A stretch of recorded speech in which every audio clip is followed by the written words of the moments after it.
Hello students, मागच्या लेक्चरला आपण बघितलं आहोत लॉ ऑफ मास ॲक्शन, ठीक आहे, आणि रेट ऑफ रिॲक्शन. ठीक आहे, rate of reaction is depend upon the concentration of reactants. ठीक आहे, हा पॉईंट झाला होता. आज आपण सुरू करणार आहोत नवीन जो टॉपिक आहे इक्विलिब्रियम कॉन्स्टंट. ओके, आता इक्विलिब्रियम कॉन्स्टंट काय आहे? So equilibrium constant it is denoted by K C. ठीक आहे, कसं डिनोट करणार आहोत आपण? K C. तर इक्विलिब्रियम कॉन्स्टंट हे आपण समजण्यासाठी किंवा काढण्यासाठी आपण काय करणार आहोत? पहिले कन्सिडर करणार आहोत आपण एक reaction. Consider the reaction A plus B C plus D. ठीक आहे, याचा अर्थ काय झालं की हे काय आपलं रिॲक्टन्स आणि हे काय प्रॉडक्ट्स आहे. ठीक आहे, रिव्हर्सिबल रिॲक्शन आहे. ठीक आहे, तर याच्यामध्ये आपण बघू काय करू शकतो. तर काय दिलं तुम्हाला पुढे की आपल्याला काय करायचं आहे? इक्विलिब्रियम कॉन्स्टंट काढायचं. ठीक आहे, तर म्हणजे याचा अर्थ काय झाला की ही कोणती रिॲक्शन आहे? आपली रिव्हर्सिबल रिॲक्शन आहे. रिव्हर्सिबल रिॲक्शन म्हणजे काय? फॉरवर्ड अँड रिव्हर्स दोघी डायरेक्शनमध्ये रिॲक्शन होणार आहे. म्हणजे A plus B react together to form C plus D product. म्हणजे ही की कोणती रिॲक्शन झाली? Forward reaction. आणि रिव्हर्स रिॲक्शन पण होणार. रिव्हर्स रिॲक्शनमध्ये काय होणार आहे? हे जे सी आणि डी आहे हे दोघे काय होणार आहे? रिकंबाईन होणार आहे. आणि रिकंबाईन होऊन मग काय होणार? रिव्हर्स रिॲक्शन होणार आणि ए प्लस बी आपल्याला परत मिळणार आहे. ठीक आहे, तर म्हणजे हे काय रिव्हर्स रिॲक्शन. म्हणजे आपल्याला इथे काय करायचं आहे? दोघांचं रेट लिहायचं आहे. पहिले आपण काय करणार आहात? Rate of forward reaction, then rate of reverse reaction. ठीक आहे, तर रेट ऑफ फॉरवर्ड रिॲक्शनसाठी आपण बघा टेबलमध्ये तुम्हाला जो दिलेत रेट ऑफ फॉरवर्ड रिॲक्शन. ठीक आहे, रेट ऑफ रिव्हर्स रिॲक्शन. तर रेट ऑफ फॉरवर्ड रिॲक्शन काय येईल? पहिले सर्वात पहिले तर रेट ऑफ फॉरवर्ड काय येईल? म्हणजे रेट इथे आपण लिहिणार आहोत फॉरवर्ड. ठीक आहे, इन सफिक्समध्ये लिहायचं तुम्हाला फॉरवर्ड. बघा आता इथे आपली ही जनरल रिॲक्शन काय आहे? ते general system rate of reaction is directly proportional to the reactants. ठीक आहे, इथे रिॲक्टन म्हणजे आपण काय घेणार आहोत? A concentration of A and concentration of B. ही रिॲक्शन आपली झालेली पहिली, ही इक्वेशन. ठीक आहे, याच्या आधारावर आपल्याला काढायचं आहे. तर इथे रिव्हर्स रिॲक्शन आहे. ठीक आहे, तर forward reaction rate of forward reaction is directly proportional to the rate of. आता बघा इथे काय येईल? हा जो रेट ऑफ फॉरवर्ड आहे म्हणजे हा जो प्रोडक्ट तयार होण्याची हे जे प्रोडक्ट तयार होतं हे कशावर डिपेंड येणार आहे? Concentration of रिॲक्टन. आणि रिॲक्टन कोणते? ए आणि बी. तर इथे आपण काय घेणार? Concentration of A and concentration of B. ठीक आहे, तर याची जागेवर आपण काय करणार? इथे रेट कॉन्स्टंट, तर rate is equal to rate forward काय लिहिणार आपण? Rate of forward reaction is equal to K F. ठीक आहे, इथे आपण काय घेणार आहोत? एफ म्हणजे काय? फॉरवर्ड. ठीक आहे, रेट ऑफ फॉरवर्ड म्हणजे forward concentration of A and concentration of B. ठीक आहे, हा झाला आहे पहिला पॉईंट. त्याच्यात आपण दुसरं पॉईंट काय घेणार आहोत? Reverse reaction. आता रिव्हर्स रिॲक्शन करताना रिव्हर्स रिॲक्शनमध्ये काय होणार आहे की हा जो ए आणि बी आहे तो रिफॉर्म होणार आहे. पण हा जो रिफॉर्म होणार आहे ते हा कशावर डिपेंड राहणार आहे? Concentration of C and D. म्हणजे हे जो रिकंबाईन होण्याचं कॉन्सन्ट्रेशन आहे त्यांचं त्याच्यावर डिपेंड येणार आहे ए आणि बी. ठीक आहे, तर मग आपण काय घेणार इथे? उलटा. तर काय येणार आहे? Rate of reverse reaction is directly proportional to the concentration of C and concentration of D. ठीक, कॉन्सन्ट्रेशन ऑफ सी अँड डीवर डिपेंड राहणार आहे तो. ठीक आहे, तर त्याच्यानंतर आपण घेणार आहोत रेट रिव्हर्स. ठीक आहे, इज इक्वल टू के. आपण इथे काय घेणार आता? के आर. रिव्हर्स आहे म्हणजे आपण काय घेणार? K R and concentration of C concentration of D. ठीक आहे, तर हे आपण काढले आहेत रिॲक्शन. तर याचा अर्थ काय आहे की आता बघा आपण काय करणार आहोत? Equilibrium constant. आपला मेन मुद्दा काय? इक्विलिब्रियम कॉन्स्टंट काढायचं आपण. हे आपण काढलं रिव्हर्स रिॲक्शनचं रेट आणि फॉरवर्ड रिॲक्शनचं रेट. पर इक्विलिब्रियम म्हणजे काय हे आपल्याला माहिती आहे. इक्विलिब्रियम म्हणजे काय की ॲट इक्विलिब्रियम हे जे दोघी रेट आहे, rate of forward reaction rate and rate of reverse reaction, हे दोघी काय होणार आहे, इक्वल होणार आहे. तर इथे आपण काय घेणार लिहिणार आहोत sentence, at equilibrium the rate of forward and reverse reactions are equal. ठीक आहे, हे काय राहणार आहे, इक्वल राहणार आहे. तर याचा अर्थ काय झाला की ॲट इक्विलिब्रियम म्हणजे जेव्हा इक्विलिब्रियम फॉर्म होणार आहे तेव्हा दोघी रिॲक्शनचे रेट सेम राहणार आहे. म्हणजे याच्यावर म्हणजे हा जो सेंटेन्स आहे, हा सेंटेन्स आपण इक्वेशनमध्ये कसा लिहू शकतो, रेट ऑफ फॉरवर्ड. ठीक आहे, रेट ऑफ फॉरवर्ड. ठीक आहे, तो rate of forward is equal to rate of reverse. बरोबर आहे स्टुडंट्स. ठीक आहे, म्हणजे हे दोघी ॲट इक्विलिब्रियम हे दोघांचा जो रेट आहे तो इक्वल राहणार आहे. ठीक आहे, तर मग इक्वल राहणार आहे तर आपण याच्या जागेवर आता काय लिहिणार आहे, इक्वेशनमध्ये आपण काय रेट ऑफ फॉरवर्ड म्हणजे काय, KF, rate of forward reaction आपली कोणती आलेली, ही आलेली. तर आपण काय रेट ऑफ फॉरवर्ड याची जागेवर आपण काय लिहिणार आहोत, ही इक्वेशन. तर मग concentration of A and concentration of B is equal to rate of reverse, कोणती आली रिॲक्शन, रेट ऑफ रिॲक्शनची आपली रिव्हर्सची ही रिॲक्शन आली. ठीक आहे, तर आपण कोणती रिॲक्शन लिहिणार, ही रिॲक्शन इथे लिहिणार आहोत, K reverse concentration of C concentration of D. ठीक आहे, तर आपण सॉल्व करणार आहोत तर KF अपॉन KR. ठीक आहे, तर इथे आपण KR इज इक्वल टू काय येणार आहे, इज इक्वल टू येणार आपलं concentration of C concentration of D. ठीक आहे, upon concentration of A and concentration of B. ठीक आहे, आणि इथे आपण काय घेणार आहोत, KC, आणि यालाच आपण काय म्हणतो आहे, इक्विलिब्रियम कॉन्स्टंट. ठीक आहे, so wear KC is called where KC is called equilibrium constant. ठीक आहे, तर म्हणजे इक्विलिब्रियम कॉन्स्टंट काय आलं आहे, KC. ठीक आहे, तर हे याच्यासाठी आपण एक एक्झाम्पल घेणार आहोत. ठीक आहे, तर एक्झाम्पलसाठी तर बघा टेक्स्टबुकमध्ये तुम्हाला जो दिले एक एक्झाम्पल दिलेली, इथे एक जनरल रिॲक्शन दिली तुम्हाला. ठीक आहे, पहिले आपण समजून घेऊ, मग त्याच्यानंतर आपण एक एक्झाम्पल घेऊ. ठीक आहे, तर बघा रिॲक्शन जो दिली एक स्मॉल ए आणि ए दिले. ए म्हणजे काय, कॉन्सन्ट्रेशन आहे त्याचं. ठीक आहे, आणि बी मोल्स आहे, number of moles, B C D आणि डी म्हणजे किती मॉलिक्युल्स फॉर्म होणार आहे. ठीक आहे, तर याच्यासाठी आपण काय करणार आहोत, जेव्हा आपण इक्विलिब्रियम कॉन्स्टंट लिहिणार आहोत. ठीक आहे, तर ही जी रिॲक्शन आहे, ही रिॲक्शनसाठी इक्विलिब्रियम कॉन्स्टंट आपण काय लिहिणार आहोत, बघा हा जो प्रोडक्ट्स आहे हे काय प्रोडक्ट्स आणि हा काय रिॲक्टन्स. ठीक आहे, तर प्रोडक्ट्स आपल्याला काय करायचं आहेत, वरती लिहायचं आहे. ठीक आहे, नॉमिनेटरला म्हणजे C कॉन्सन्ट्रेशन ऑफ C, आणि हा जो स्मॉल C आहे जो कॉन्सन्ट्रेशन दिले त्याचं तो काय म्हणजे नंबर ऑफ मोल, तो आपल्याला पॉवरमध्ये लिहायचं आहे. म्हणजे concentration of C raise to C आणि concentration of D raise to D upon, आणि मग जो रिॲक्टन्स आहे तो रिॲक्टन आपल्याला डिनोमिनेटरमध्ये लिहायचं आहे, खाली लिहायचं आहे. ठीक आहे, म्हणजे concentration of A raise to A and concentration of B raise to B. ठीक आहे, आणि त्याच्यानंतर काय इक्विलिब्रियम. तर हा जो इक्विलिब्रियम रिटर्न आहे म्हणजे इक्विलिब्रियम आपण कसं लिहिणार, तर इक्विलिब्रियमसाठी काय होणार आहे की जो रेट आहे दोघे रेट कसं राहणार आहे, सेम राहणार. म्हणजे आपण ही इक्वेशन कसं लिहिणार आहे,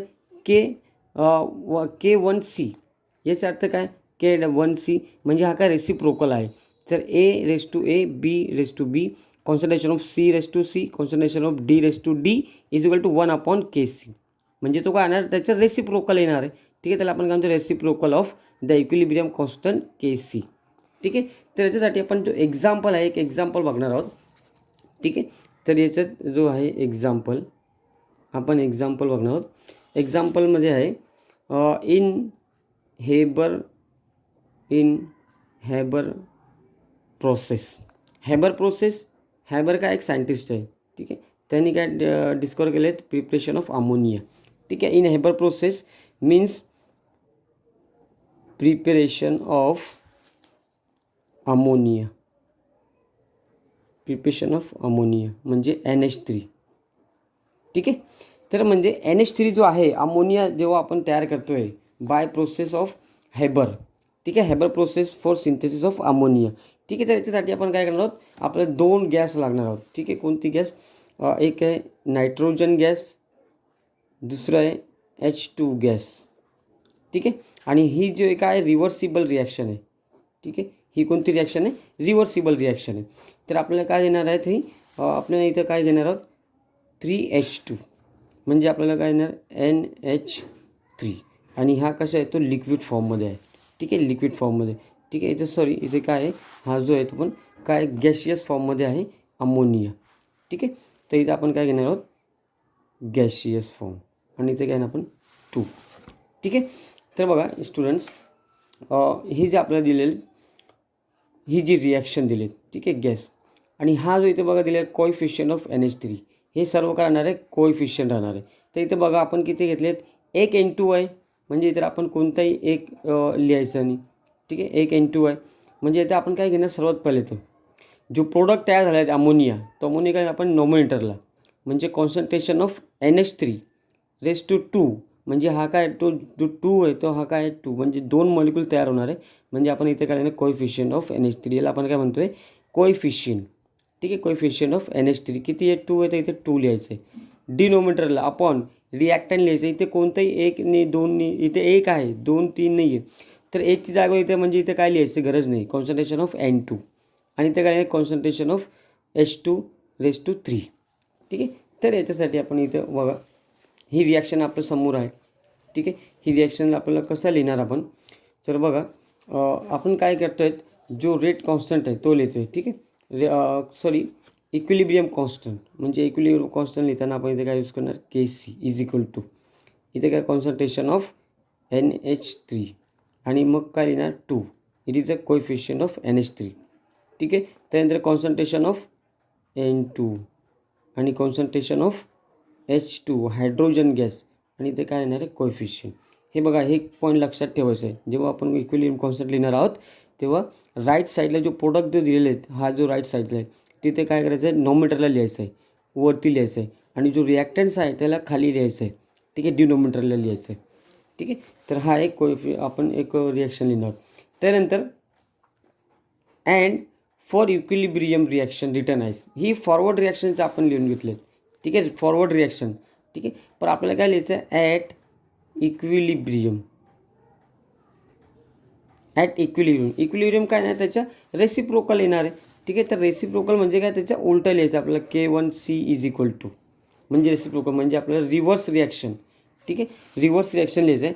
तर याचं आपण काय करणार आहे उलटा करणार आहे, उलटा करणार म्हणजे काय, इथे जो N2 concentration of nitrogen and concentration of hydrogen this, ठीक आहे, अपॉन कॉन्सन्ट्रेशन ऑफ NH3 ठीक आहे. तर ही रिॲक्शन झाली इक्विलिब्रियम कॉन्स्टंटचं पार्ट, ठीक आहे. इक्विलिब्रियम कॉन्स्टंट नंतर आपण जो पॉईंट बघणार आहोत तो पॉईंट आहे आपलं होमोजिनियस अँड हेटेरोजिनियस इक्विलिब्रियम, ठीक आहे, होमोजिनियस अँड हेटेरोजिनियस इक्विलिब्रियम.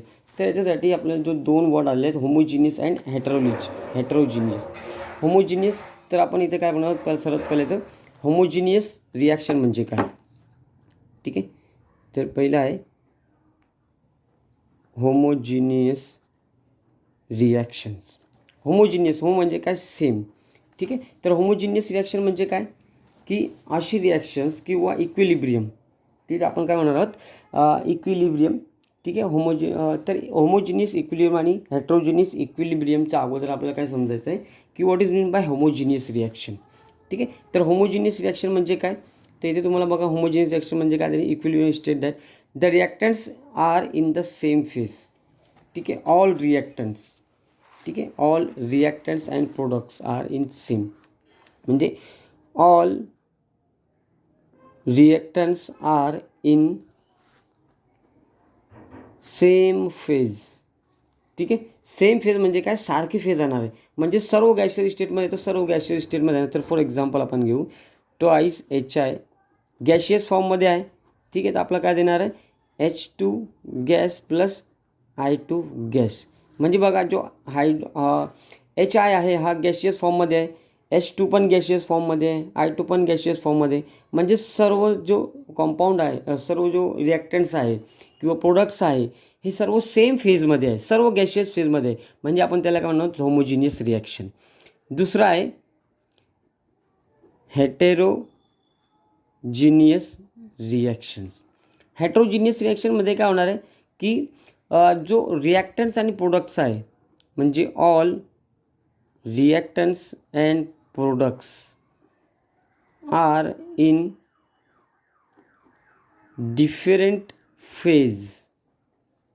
ठीक आहे. फॉर एक्झाम्पल समजा NH3 आहे, ammonia gas react with chlorine gas. ठीक आहे. Then it gives NH4Cl, ammonium chloride. याचं नाव काय, अमोनियम क्लोराईड. आणि हा कोणत्या फॉर्ममध्ये भेटणार आपल्याला, सॉलिड फॉर्ममध्ये. तर बघा इथे एक 2 गॅशियस फॉर्म आहे आणि एक सॉलिड फॉर्म आहे. ठीक आहे. म्हणजे एकपेक्षा जास्त फेज आपल्याला मिळाले आहेत किंवा डिफरंट फेज आपल्याला मिळाले आहेत. तर ही जी रिॲक्शन आहे त्याला आपण काय म्हणणार आहोत, हेटेरोजिनियस रिॲक्शन. ठीक आहे. तर हेटेरोजिनियस रिॲक्शन आणि होमोजिनियस रिॲक्शन तुम्हाला इथे दिलेले आहेत. ठीक आहे. अजून तुम्हाला ही एक्झाम्पल पण तुम्हाला एक्झाम्पल इथे दिलेले आहेत. त्याच्यानंतर जो आपण मेन पॉईंट आपला जो बघणार आहोत तो आहे इक्विलिब्रियम कॉन्स्टंट फॉर हेटेरोजिनियस अँड. ठीक आहे. तर आपला जो पुढचा पॉईंट आहे इक्विलिब्रियम कॉन्स्टंट. ठीक आहे. Constant for हेटेरोजिनियस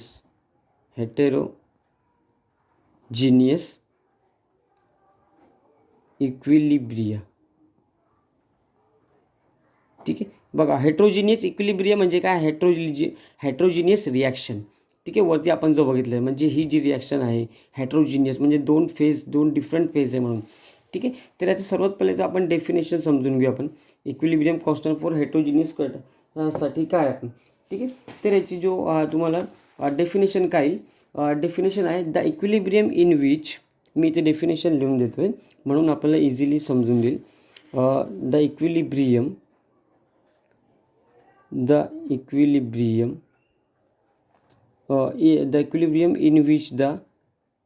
in which the reactants and